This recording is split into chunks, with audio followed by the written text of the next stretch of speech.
Canadian Bulldog from Wrestling Merchandise and Memories. That's merchandiseandmemories.com. And today we're counting down the top 50 WWE stars of the 2000s.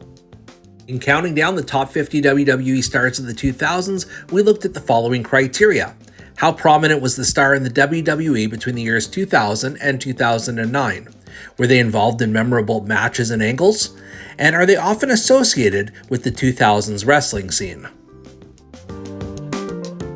Just before we get started, wanted to let you know that Wrestling Merchandise and Memories has more than 100 unique and conversation-starting top 50 lists on its site. Check it out at bit.ly/top 50 lists. Number 50, the Hurricane joined WWE in 2001 as part of the WCW acquisition. After a short stint competing as Gregory Helms, he transformed into the quasi-superhero that would go on to win the company's European, Hardcore, Cruiserweight, and Tag Team Championships during the decade. What's up with that? Number 49, Carlito debuted in WWE in 2004 as Carlito Caribbean Cool on SmackDown, and in his first night on the show, defeated John Cena to win the United States Championship. The next year, he was drafted to Raw, and in his first night on that show, he defeated Shelton Benjamin for the Intercontinental title. Number 48, Chavo Guerrero also joined WWE in 2001 as part of WCW's acquisition. He found success by both teaming and feuding with his uncle Eddie Guerrero as Los Guerreros. Over the next decade, he captured the WWE Tag Team Championship twice, the Cruiserweight title 4 times, and was even champion of the ECW brand. Number 47, WWE Hall of Famer Mick Foley had lost a retirement match to Triple H in early 2000, but still remained a vital part of the company for most of the decade. In addition to headlining WrestleMania 2000, the hardcore legend also played commissioner and feuded with the likes of Randy Orton, Edge, and Ric Flair. Number 46, WWE Hall of Famer Mark Henry began with the WWF back in the 1990s, but commanded a much bigger presence during the 2000s. During stints on Raw, SmackDown, and ECW, the World's Strongest Man feuded with the likes of The Undertaker and Batista and captured the ECW title in 2008. Number 45, WWE Hall of Famer Scott Hall gained most of his fame as Razor Ramon and with the NWO during the 1990s, but the bad guy did have a brief run after returning to WWE in 2002. Number 44, Shelton Benjamin began competing on WWE's main roster in 2002 as part of Team Angle with Charlie Haas. In 2004, he was drafted to Raw as a singles wrestler and defeated Triple H in his first major match on the brand.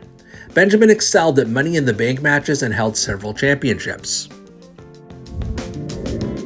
Number 43, Michael Cole joined the WWF in 1997, but then he was mostly known as a backstage interviewer and a backup commentator until he became the lead announcer on SmackDown.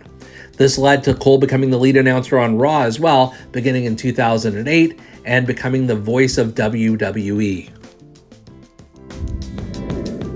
Number 42, Montel Vontavious Porter, or if you prefer MVP, debuted on WWE's main roster in 2006, where he's portrayed as the hottest free agent in wrestling. Beginning with the SmackDown brand, MVP soon won the United States title and held the WWE Tag Team Championship simultaneously, along with Matt Hardy. Number 41, Too Cool, Scotty 2 Hotty and Grandmaster Sexay, began in the WWF in 1998, but really came into their own years later.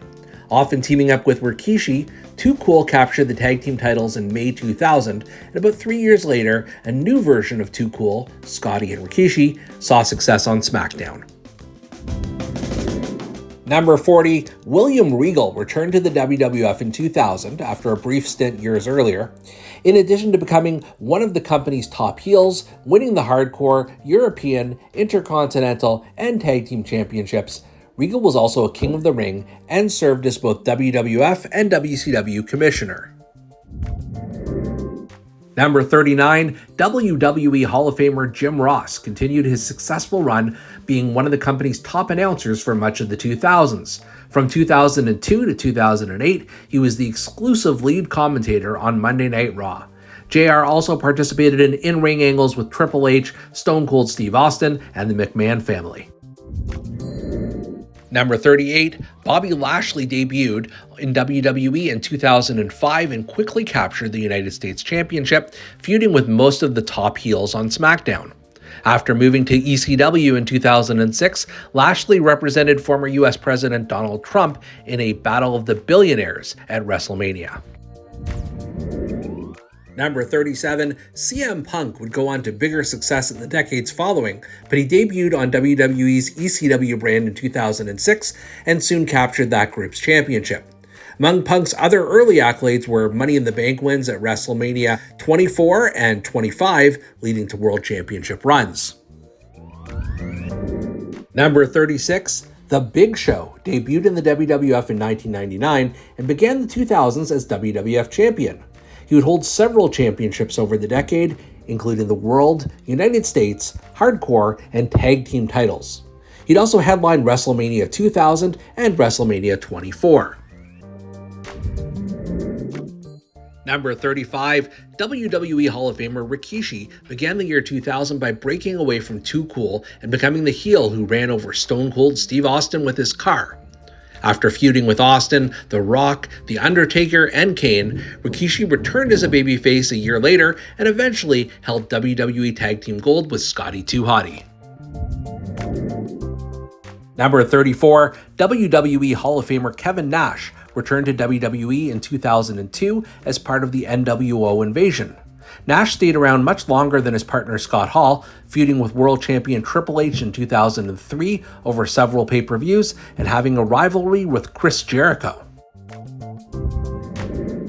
Number 33, Taz debuted on the first pay-per-view of the decade, the 2000 Royal Rumble, winning over the previously undefeated Kurt Angle. The Human Suplex Machine feuded with Jerry the King Lawler and others before retiring from the ring in 2001 and becoming a color commentator on SmackDown and on ECW. Number 32, Shane McMahon has been part of the WWF since the Attitude Era, but came into his own in the 2000s. In 2001, Shane O'Mac bought WCW during a rivalry with his father, Vince McMahon. Before leaving the company in 2009, McMahon feuded with Kurt Angle, Eric Bischoff, Kane, and DX. Number 31, WWE Hall of Famer Lita debuted in the WWF in 2000 as the manager of S.A. Rios. She began an alliance with Matt and Jeff Hardy that would become a huge part of that era, and she also captured the Women's Championship. Later on, she switched allegiances to a partnership with Edge. Number 30, WWE Hall of Famer Ric Flair returned to the promotion in late 2001, revealing himself to be a co-owner along with Vince McMahon. Flair soon returned to the ring, but also became the manager of Evolution's Triple H, Randy Orton, and Batista, and had his first retirement match against Shawn Michaels at WrestleMania 24. Number 29, Christian began the 2000s as a partner of Edge, winning his first of 9 WWE Tag Team titles at WrestleMania 2000. After turning on Edge in 2001, at last he was on his own, which led to alliances with Trish Stratus, Tyson Tomko, and Chris Jericho. Number 28, WWE Hall of Famer Rob Van Dam joined the WWF in 2001 as part of the Invasion storyline. He quickly became Hardcore Champion and one of the more innovative competitors on the roster. In 2006, RVD cashed in his Money in the Bank briefcase, becoming the first dual WWE and ECW champion in history. Number 27, WWE Hall of Famer Hulk Hogan is better known for his work in the 1980s and 1990s, but the power of Hulkamania continued to rage on into the 2000s. The Hulkster returned to the company in 2002 as part of the NWO and headlined WrestleMania X8 against The Rock before regaining the WWF World Championship later that year. Brother! Number 26, WWE Hall of Famer Booker T joined the WWF in 2001 as part of the Invasion while still holding the WCW World Championship. Booker became a prominent part of Raw and SmackDown angles for many years following that, including his run as world champion as King Booker in 2006. Number 25, WWE Hall of Famer Goldberg was in WWE for less than 1 year between 2003 and 2004, yet had a tremendous impact on the company. Shortly after debuting, Goldberg feuded with The Rock and eventually held the World Championship before leaving the promotion following WrestleMania 20. Number 24, Matt Hardy began the 2000s as a tag team with his brother Jeff Hardy, contending for the WWF Tag Team Championship. They'd capture the gold several times, with Matt then breaking out on his own as Matt Hardy V1 and later becoming ECW champion. Number 23, Stephanie McMahon captured the WWF Women's Championship in May 2000. Yes, that's an actual thing that happened, leading to a rivalry with Lita. Over the next decade, McMahon would be featured in angles with and against her husband Triple H, as well as having rivalries with Chris Jericho and Vince McMahon, and then becoming the first general manager of SmackDown. Number 22, WWE Hall of Famer Kane debuted in the WWF in 1997, but continued to gain momentum into the 2000s. The Big Red Machine formed an alliance and then feuded with his brother The Undertaker, while he also battled the likes of Shane McMahon, Mark Henry, Chris Jericho, and Matt Hardy. Number 21, WWE Hall of Famer Eric Bischoff shocked the world in 2002 when the former WCW head showed up on WWE programming as the Raw general manager. Over the next 3 years, Bischoff would become a tremendous on-screen villain, making lives miserable for the likes of Stephanie McMahon, Stone Cold Steve Austin, and John Cena. Number 20, WWE Hall of Famer Rey Mysterio debuted in the WWE in 2002 and quickly became one of the company's most popular stars. Over the next decade, he captured the Cruiserweight and Tag Team Championships numerous times on both Raw and SmackDown, and famously captured the World Championship at WrestleMania 22. Number 19, Vince McMahon is, well, one of the few names on all three of our decade lists, and he was a popular on-screen character in the 2000s. The chairman continued his role as the evil authority figure, feuding with Stone Cold Steve Austin, D-Generation X, and his entire family. Vinnie Mac also captured the ECW Championship in 2007. You're fired! Number 18. Although it's controversial to declare in hindsight, Chris Benoit was one of WWE's most prominent stars in the early to mid-2000s. After leaving WCW, Benoit captured almost all of the promotion's major championship belts, including the World Championship in the main event of WrestleMania 20. Number 17, WWE Hall of Famers the Dudley Boys, Bubba Ray and Devon Dudley, began the decade by winning their first of 8 WWE Tag Team Championships. They feuded extensively with Edge and Christian, the Hardy Boys, Spike Dudley, The Undertaker, and others before leaving the company in 2005.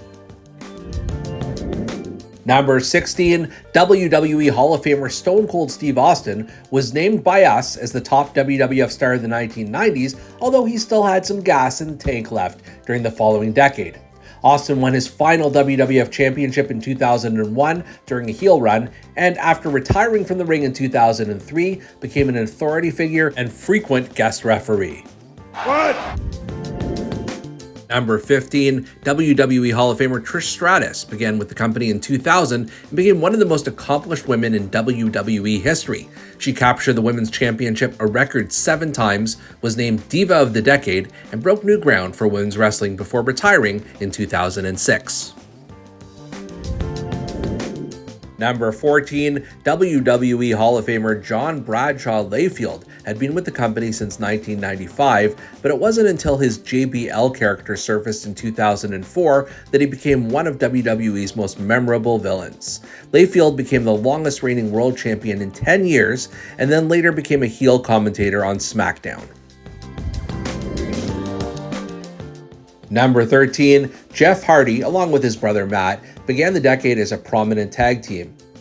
However, Jeff became the more successful singles wrestler among the Hardy Boys, becoming WWE Champion in 2008 and having memorable rivalries with the likes of The Undertaker, Triple H, and CM Punk.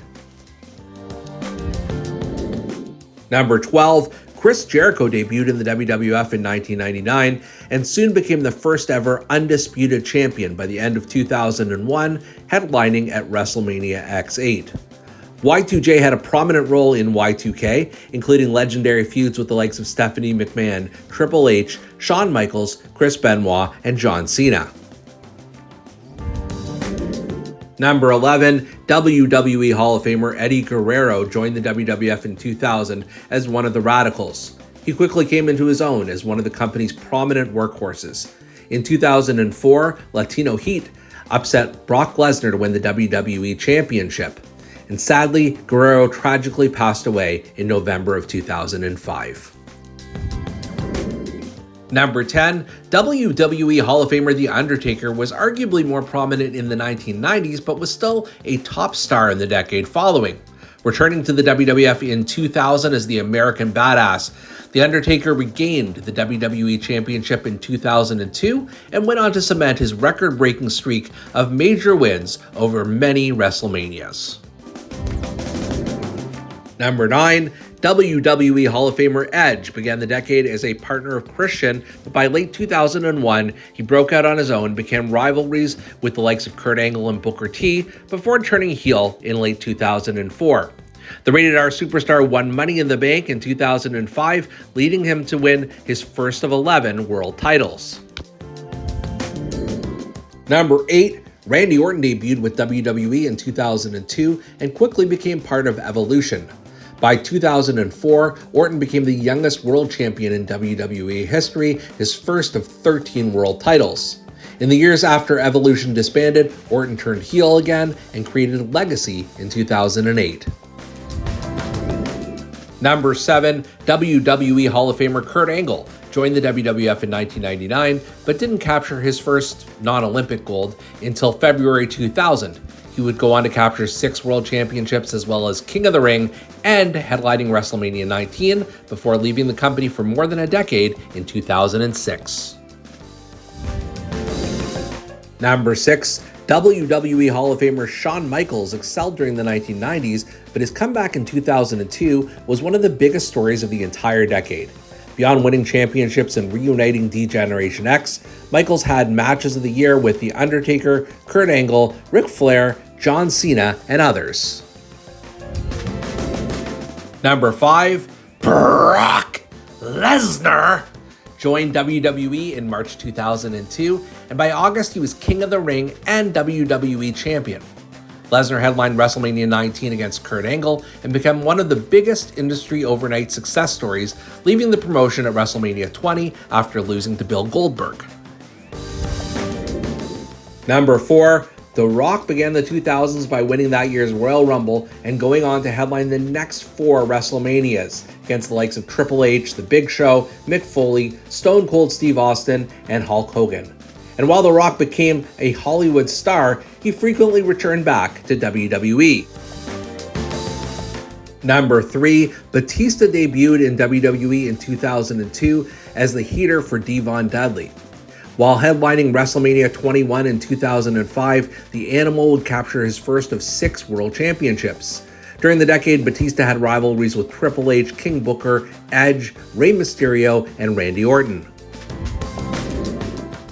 Number 2, WWE Hall of Famer Triple H joined the WWF in 1995, though he captured the company's world championship only 3 days into the 2000s by defeating The Big Show. Throughout the decade, the game would feud with the likes of The Undertaker, Mick Foley, The Rock, Chris Jericho, Shawn Michaels, Kane, Randy Orton, and many others.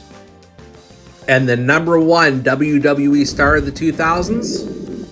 John Cena joined the promotion in 2002, adopting a hip-hop gimmick that would lead him to his first world championship of a record-tying 16 at WrestleMania 21. In addition to headlining a half-dozen WrestleManias in the 2000s, Cena feuded extensively with Shawn Michaels, Triple H, Chris Jericho, Kurt Angle, Batista, Randy Orton, and virtually all of the decade's top stars. So, what did you think? Which ones do we misplace? Which ones do we miss? Let us know in the comment section below. Be sure to thumbs up and like this video and subscribe to Wrestling Merchandise and Memories for more great content.